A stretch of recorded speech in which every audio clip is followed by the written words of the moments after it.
पिताजी ने कहा था उनका जो भी व्यवहार है वो उन्हें करने दिया जाए। अब लड़की सब हमारे यहाँ आएगी तो हमारा जो भी व्यवहार है वो हम करवा ले। तो आपको करना ही ना होगा। अगर हम भी अपने भाई का भोजन हुआ कराए थे। चुप भाई जब लहसुन क्या खाए से पूरा मांस काटने लगे ना तो ऐसे आप तो सभी सब बीच में भाग के ना विसर्ज जो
बाबूजी एयरपोर्ट पर कहीं काज से एयरपोर्ट पर भला कौन काज होगा? बाबूजी पीछे की गायत्री के साड़ी पहन कर नहीं लगे रहता है। क्या होता है कभी कपड़ों बदल जाता है। हम अपना सबके भोजन से और नहीं कर पाएंगे।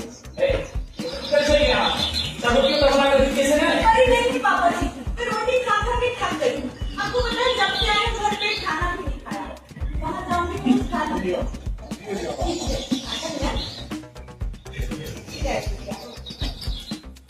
ये क्या है? दिल्ली जा, तेरा चूड़ी या सिंदूर की। अभी कुछ खा। ठीक?